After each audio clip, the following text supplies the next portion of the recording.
दोस्तों, वीडियो में आगे बढ़ने से पहले अगर आपने अभी तक इस बुक की प्लेलिस्ट को स्टार्टिंग से वॉच नहीं किया है तो मेरी आपसे विनती है कि आप इस बुक की प्लेलिस्ट को स्टार्टिंग से वॉच करें, तभी आपको ये वीडियो पूरे अच्छे तरीके से समझ में आएगी।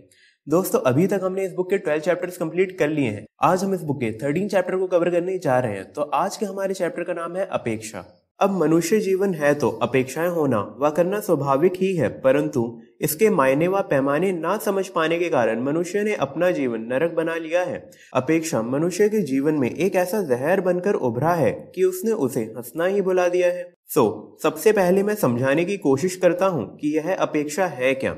दरअसल मनुष्य जीवन में उसके साथ तथा उसके चारों ओर जो कुछ भी घट रहा है वह हमेशा मनुष्य के मन मुताबिक नहीं घटता है, घट भी नहीं सकता है। इस कारण मनुष्य चंद बदलाहट लाना चाहता है और यहीं से उसकी अपेक्षाएं शुरू होती है। वह यह समझता है कि अकेला चना भाड़ नहीं झोंक सकता, वह अपने परिवार से, अपने मित्रों से और धीरे धीरे कर शिक्षा, व्यवसाय व धर्म तक से अपेक्षाएं बांधना शुरू कर देता है। और अपेक्षा भी कैसी कि इन सब के सहारे सब कुछ उसके मन मुताबिक हो जाएगा। पर यहाँ आकर मामला कुछ ऐसा फंसता है कि मनुष्य की अपेक्षाएं उसका इन्वॉल्वमेंट बढ़ाने लगती हैं और हर बड़ा इन्वॉल्वमेंट उसकी अपेक्षाएं बढ़ाता चला जाता है। फिर वह जीवन भर इस चक्कर से बाहर नहीं आ पाता है। यह तो हुई अपेक्षा की साइकोलॉजी और उसके तथा इन्वॉल्वमेंट के चक्कर की बात। अब इन्वॉल्वमेंट जीवन में क्या परिणाम लाते हैं यह तो मैं समझा ही चुका हूँ, और उससे बचने के उपाय क्या है यह भी मैं आपको बता ही चुका हूँ। अब अपेक्षा की ही बात करता हूँ। मनुष्य में अपेक्षाएं जागने के मूल में उसकी बदलाहट की चाह है। इसी चाह के चलते वह रिश्ते बनाता है, सोचता है उससे बहुत कुछ मनचाहा हो जाएगा, अर्थात उसने अपना यह दायरा चंद अपेक्षाओं के चलते ही बढ़ाया होता है। अब सवाल यह है कि जिस व्यक्ति से अपेक्षाएं के कारण उसके संबंध प्रगाढ़ होते जा रहे हैं वह उसकी अपेक्षाओं पर खरा नहीं उतरता। मजा यह है कि दूसरा भी चंद अपेक्षाएं लिए ही संबंधों में आगे बढ़ा होता है। उम्मीदें उसकी भी पूरी नहीं होती, परिणाम स्वरूप एक दूसरे के प्रति कटुता भरना शुरू हो जाती है। परंतु चूंकि अपेक्षाओं के आधार पर बढ़ाए संबंधों में अब इन्वॉल्वमेंट भी आ चुका होता है, तो मनुष्य ना तो अपनी कटुता पूरी तरह निकाल पाता है और ना ही संबंधों पर पूर्ण विराम ही लगा पाता है। बस धीरे धीरे कर उन संबंधों को निभाने को बाध्य हो जाता है और स्पष्ट शब्दों में कहूँ तो ना चाहते हुए भी संबंधों का बोझ जीवन भर उठाता फिरता है। आज के बाद आप जरा गौर करें और अपने आपसी रिश्तों को देखें। उनमें जितनी मजबूत अपेक्षाएं होंगी उतना ही मजबूत आप उसमें अपना इन्वॉल्वमेंट भी पाएंगे, क्योंकि ये दोनों नियम से ही एक दूसरे को बढ़ाते हैं। अतः जहां जहां अपेक्षा होगी वहां आपसी रिश्तों में जहर घुल चुका होगा। दोनों एक दूसरे को काटते से जान पड़ते होंगे, परंतु बावजूद इसके आपसी इन्वॉल्वमेंट के कारण कोई स्थायी उपाय भी नहीं सूझता होगा। रिश्ते, फिर चाहे वे पति पत्नी के हो या माँ बाप के बच्चों से हो, फिर चाहे वह प्रेमी प्रेमिका के हो या मामला आपसी मित्रता का हो, उनका अपना एक अनोखा आनंद होता है यदि उनमें एक दूसरे से अपेक्षाएं नदारद हो। लेकिन यह आम मनुष्य के लिए संभव नहीं, अतः अंत में उसके सारे रिश्ते ही उसके जीवन का अभिशाप बन जाते हैं और वह भी इस कदर की धीरे धीरे तो उसे इसका एहसास तक होना बंद हो जाता है। अक्सर तो आपस में कॉम्प्रोमाइज कर या बार बार बीच के रास्ते निकालकर रिश्तों को ढोए चले जाना पड़ता है। तो क्या मनुष्य रिश्ते बनाना ही छोड़ दें, क्योंकि बिना अपेक्षा के रिश्ते बनाना उसे आता नहीं, तथा यहाँ अपेक्षाएं टूटी नहीं कि दुख और व्यथा के भंवरों ने उसे घेरा नहीं। और फिर आज के सोशल मनुष्य के रिश्ते कोई दो चार तो होते नहीं हैं, और जब इतने रिश्ते पाल रखे हैं तो रोज कोई ना कोई व्यक्ति अपेक्षाएं तोड़ेगा ही, यानी रोज रोज व बात बात पर उसने अपने को व्यथित करने की व्यवस्था कर ही ली है। सोचो अब इसका इलाज क्या? चलो मैं बताता हूँ। निश्चित ही इस बारे में यह कहना तो बड़ा आसान है कि अपेक्षाएं रखे ही मत। यह हजारों बार आपने कईयों के मुंह से सुना भी होगा, परंतु सवाल यह है कि मेरे होते सोते यह आसान थोड़ी ही है। मेरे बारे में कोई जानता ही कितना है, मेरी कॉम्प्लेक्सिटी कोई मजाक थोड़ी ही है। यह कह देने मात्र से काम थोड़ी ही चलेगा कि अपेक्षाएं रखो ही मत। उसके उठने और उसे थामने के मजबूत उपायों की चर्चा करनी होगी, और वह मेरे अलावा और कौन कर सकता है? इन संत महात्माओं या साइकोलॉजिस्टों से तो बस बड़ी बड़ी बातें करवा लो। अरे पेट में दर्द है तो कहते हैं दवाई ले लो, परंतु कौन सी? मैं बताता हूँ कि इन अपेक्षाओं की जड़ क्या है। अब अपेक्षाएं उठने की जड़ बदलाहट की चाह है, यह तो मैं आपको समझा ही चुका हूँ। चलो अब बदलाहट की चाह बुरी भी नहीं, यदि यह अपने तक ही सीमित रखें तो। यानी आप अपने वर्तमान जीवन से नाखुश हैं और कोई बदलाहट लाना चाहते हैं, तो उस हेतु आप अपने स्वयं में बदलाहट लाएं। जीवन आपका है, लेकिन उसे संवारने हेतु बदलाहट किसी अन्य व्यक्ति या ब्रह्म परिस्थिति में लाना चाहें, तो यह तो बात ही गलत हो गई। परेशान आप अपनी अपेक्षाओं की आदतों से हैं और बदलाहट आप वास्तु के नाम पर, घर में या ज्योतिष के नाम पर अंगूठियों में ले लेते हैं। भला ऐसी गजब की बुद्धिमानी आप लाए कहां से? यदि कुछ बदलना है तो स्वयं को बदलो। आपका अधिकार भी सिर्फ अपने पर है और वहां चंद प्रयासों में ही आपको मालूम हो जाएगा कि यह कितना मुश्किल काम है। अथक प्रयासों के बाद भी आप आपके क्रोध, चिंता या भय से मुक्ति कहां पा रहे हैं? जरा सोचो यह कि आप जब अपने में बदलाहट नहीं ला पा रहे हैं तो आपकी दूसरे मनुष्यों को बदलने की या परिस्थितियों के परिवर्तित होने की अपेक्षा कितनी बेबुनियाद है।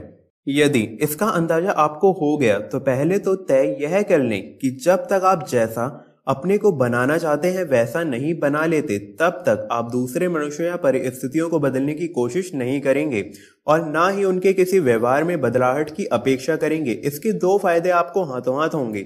एक तो आपकी दूसरों से सारी अपेक्षाएं टूट जाएगी, क्योंकि पहले आप अपने से जो अपेक्षाएं पूरी करना चाहते हैं उसमें लग जाएंगे, अर्थात आप अपने इम्प्रूवमेंट में लग जाएंगे। और यह तो बिल्कुल साफ है कि आपको काम तो आप में हुआ इम्प्रूवमेंट ही आएगा। वहीं इसका दूसरा फायदा यह है कि आपकी अपने आसपास वालों से अपेक्षाएं कम होते ही आपके उनसे संबंध और मधुर हो जाएंगे। इससे आप ना सिर्फ उनके बेहतर काम आ सकेंगे, बल्कि आप अपने आपसी रिश्तों का आनंद भी उठा पाएंगे। कुल मिलाकर कहने का तात्पर्य यह है कि अपेक्षाएं तोड़ने की शुरुआत आपको अपने में इच्छित बदलाहट लाने के प्रयासों से ही करनी होगी।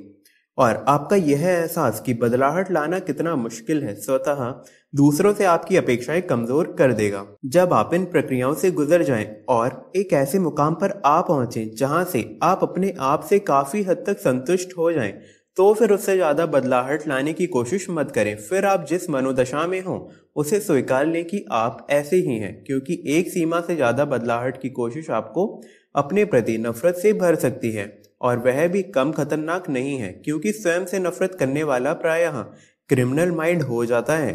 चंद प्रयासों के बाद स्वयं को स्वीकार ही लें। यह आपका स्वयं को स्वीकारना एक नहीं 1000 जादू कर देगा। सबसे बड़ी बात तो यह है कि इससे आपके कॉम्प्लेक्स काफी कमजोर हो जाएंगे, क्योंकि जब आपको अपने से कोई शिकायत ही नहीं तो कॉम्प्लेक्स काहेगा। और भी विस्तार से कहूं तो यह स्वीकार्य शक्ति एक जादू है। आप जैसे हैं वैसे ही स्वयं को स्वीकारने से तो उसकी शुरुआत होती है, और आगे तो यह एक साथ आपकी 3 समस्याएं यानी इन्वॉल्वमेंट, एक्सेप्शन और कॉम्प्लेक्स से आपको निजात तक दिलवा सकती है। बस आप अपनी स्वीकार्य शक्ति को पकड़कर मजबूत करते जाएं। अपने को तो आप स्वीकार ही चुके हैं, दूसरों को भी वो जैसे हैं वैसे ही आप उन्हें स्वीकारना चालू कर दें। जैसे ही आप दूसरों को स्वीकारना प्रारंभ कर देंगे कि इससे ना सिर्फ आपका इन्वॉल्वमेंट बल्कि उनसे बंधी आपकी अपेक्षाएं भी ढेर हो जाएंगी। परिणाम स्वरूप आपके आधे से ज्यादा दुख दर्द तो वैसे ही तिरोहित हो जाएंगे। जब इससे भी निपट लो तथा दुख दर्द कम हो जाने के कारण नई ऊर्जा से भी भर जाओ, तो फिर 2 कदम और आगे बढ़ाकर चारों ओर की परिस्थितियों को भी स्वीकारना प्रारंभ कर दो। इससे तो चमत्कार ही हो जाएगा। फिर तो आप बाहरी परिस्थितियां नहीं बदलती तो भी विचलित नहीं होंगे, क्योंकि स्वीकार्य शक्ति के जादू से आप परिस्थितियों के अनुसार स्वयं को ढालने में माहिर हो जाएंगे। और इससे ना सिर्फ आपके दुख दर्द कम हो जाएंगे बल्कि आप और नई ऊर्जा से भी भर जाएंगे। बस फिर उस बड़ी ऊर्जा के सहारे संसार के कटु सत्यों को भी स्वीकारना चालू कर दो। उस हेतु थोड़ा इतिहास पर और थोड़ी अपने चारों ओर की परिस्थितियों पर नजर दौड़ाओ। चारों ओर कभी न बदलने वाले सत्य रह रहकर उजागर हो ही रहे हैं, और फिर भी यदि आप कभी न बदलने वाले सत्य तक में बदलाहट की अपेक्षा किए जा रहे हैं या उस कारण से दुखी हैं, तब तो आप सिवाय मूर्ख के और क्या हैं। अरे जो बदल ही नहीं सकता उसको भी बदलने की अपेक्षा का दुख पाले आप जी रहे हैं। फिर जवाब मुझे यह दे कि आप बुद्धिमान हुए ही किस दृष्टिकोण से। अपने चारों ओर नजर दौड़ाएं और उन हकीकतों पर गौर करें जिनको सिवाय स्वीकारने के आपके पास दूसरा कोई उपाय ही नहीं है, जिनको स्वीकारे बगैर आप जीवन में कभी सफल हो ही नहीं सकते हैं। नहीं समझते हो तो मैं विस्तार से समझाऊं। जैसे जिन्हें आप भगवान कहते हैं, क्या उन्हें भी आपने एक लिमिट से ज्यादा जीते देखा है? क्या उनमें से कोई भी अमर हो सकता है? नहीं। तो आप सीधे सीधे आपकी भी मृत्यु होने ही वाली है, यह स्वीकार कर ही क्यों नहीं जीते हैं? इससे पहला जादू तो यह होगा कि आपके आधे से ज्यादा भय स्वतः ही तिरोहित हो जाएंगे। यह बात अच्छे से समझ लेना कि मनुष्य के अधिकांश भय के पीछे सिर्फ उसका मौत का भय छिपा हुआ होता है। जिसने मौत को स्वीकार लिया फिर उसे बात बात पर डराया नहीं जा सकता। आगे आप यह भी देखो कि क्या किसी का शरीर ऐसा देखा है जो बीमारी पकड़े ही नहीं, फिर चाहे वह पक्का संयमी और व्यायामी ही क्यों ना हो, या फिर वह मन की किसी भी ऊंचाई पर क्यों ना जी रहा हो, तो आपके शरीर को भी बीमारी लग ही सकती है। आपके रिश्तेदार व मित्र भी बीमार पड़ ही सकते हैं। और यदि आप यह सब स्वीकार कर ही जिएंगे तो ऐसा कुछ होने पर पड़ने वाले बेवजह के दुखों से आप छुटकारा पा लेंगे। अरे भाई, जब किसी अन्य की कार का एक्सीडेंट हो सकता है तो आपकी कार का भी हो ही सकता है ना। कुल मिलाकर ऐसे एक नहीं हजार सत्य हैं जिन्हें स्वीकार कर जीने में ही बुद्धिमता है। और यह स्पष्ट समझ लें कि ऐसे तमाम अटल सत्यों को प्रगाढ़ता से स्वीकारे बगैर आप कभी हवा में उड़ने सी प्रसन्नता का अनुभव कर ही नहीं सकते हैं।